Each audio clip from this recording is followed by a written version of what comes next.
साम्राज्य भाग 9. अन्वीचं गूढ. सावीच्या हातातला मोबाईल थरथरत होता. फोटो कुणालाही दाखवू नकोस, नाहीतर पुढची शिकार तू असशील. हा मेसेज वाचून तिच्या अंगावर काटा आला. तिने लगेच तो नंबर कॉल करण्याचा प्रयत्न केला, पण मोबाईलवर फक्त एकच उत्तर आलं, हा नंबर अस्तित्वात नाही आहे. तिने पुन्हा तो जुना फोटो पाहिला. त्या फोटोतली लहान मुलगी हसत होती. तिच्या शेजारी उभा असलेला तरुण अस्पष्ट दिसत होता, पण मागे उभा असलेला माणूस तो अगदी आर्यवीरसारखा दिसत होता. फक्त त्याच्या चेहऱ्यावर आजसारखा कठोरपणा नव्हता. सावीने फोटो पर्समध्ये ठेवला आणि ऑफिसच्या बाहेर पडली. रात्रीची मुंबई दिव्यांनी उजळली होती, पण तिच्या मनात मात्र अंधार वाढत होता. तिला सतत असं वाटत होतं, कोणीतरी तिचा पाठलाग करत आहे. ती मागे वळून पाहत होती. रस्त्यावर अनेक लोक होते. गाड्यांची वर्दळ होती, पण तिच्या नजरेला एक काळी SUV वारंवार दिसत होती. ती गाडी तिच्या मागे येत होती. सावीने लगेच रिक्षा थांबवली आणि घरी जाण्यासाठी बसली. रिक्षा निघाली. काही अंतरावर गेल्यावर तिने पुन्हा मागे वळून पाहिलं. तीच काळी SUV अजूनही तिच्या मागे होती. दुसरीकडे आर्यवीर आपल्या केबिनमध्ये एकटाच बसला होता. त्याच्या समोर तोच जुना फोटो मोठ्या स्क्रीनवर झूम करून दिसत होता. त्याने हळू आवाजात एकच नाव घेतलं, अन्वी. तेवढ्यात विक्रांत आत आला. सर, त्या फोटोबद्दल एक महत्त्वाची माहिती मिळाली आहे. आर्यवीरने लगेच त्याच्याकडे पाहिलं. विक्रांत म्हणाला, सर, 10 वर्षापूर्वीच्या अपघातात एक मुलगी बेपत्ता झाली होती. तिचं नाव अन्वी होतं. हे ऐकताच आर्यवीरच्या चेहऱ्याचा रंग बदलला. त्याने शांतपणे विचारलं, आणि ती आजपर्यंत सापडली नाही? नाही सर. आर्यवीर खिडकीजवळ जाऊन उभा राहिला. त्याच्या मनात एकच प्रश्न घुमत होता. जर अन्वी जिवंत असेल तर इतकी वर्ष ती कुठे होती? आणि त्याच क्षणी सावीच्या मोबाईलवर पुन्हा एक मेसेज आला.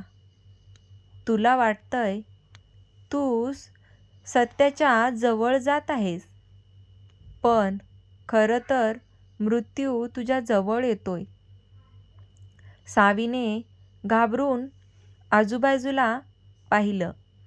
रस्त्याच्या दुसऱ्या बाजूला काळा हूड घातलेला तोच रहस्यमय माणूस तिच्याकडे पाहून हलकसं हसत उभा होता.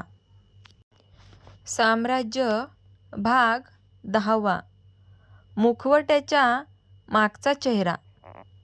रस्त्याच्या दुसऱ्या बाजूला उभा असलेला तो हुडी घातलेला माणूस सावीकडे पाहून हलकसं हसत होता. सावीचं हृदय जोरजोरात धडधडू लागलं. तिने घाईघाईने रिक्षा थांबवली आणि मागे वळून पाहिलं, पण काही क्षणातच तो माणूस गर्दीत गायब झाला होता. सावी थेट घरी पोहोचली. तिने दरवाजा बंद केला, खिडक्यांचे पडदे लावले आणि पुन्हा तो जुना फोटो बाहेर काढला. फोटोच्या मागच्या बाजूला तिला आधी न दिसलेली एक छोटी खूण दिसली. ती एका जुन्या अनाथ आश्रमाच्या शिक्क्यासारखी होती. दुसऱ्या दिवशी सकाळी ती ऑफिसला जाण्याऐवजी त्या अनाथ आश्रमाचा पत्ता शोधण्यासाठी निघाली. त्याच वेळी अध्यक्ष ग्लोबल कॉर्पोरेशनमध्ये विक्रांतने आर्यवीरला माहिती दिली, "सर, सावी आज ऑफिसमध्ये आलेली नाही." आर्यवीरने घड्याळाकडे पाहिलं. "ती कुठे गेली आहे?" "माहीत नाही सर." आर्यवीरच्या मनात संशय आणखी वाढला.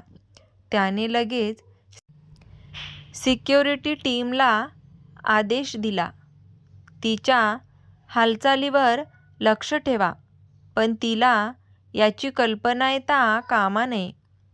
सावी जवळपास 20 वर्षांपासून बंद असलेल्या त्या जुन्या अनाथ आश्रमासमोर उभी होती.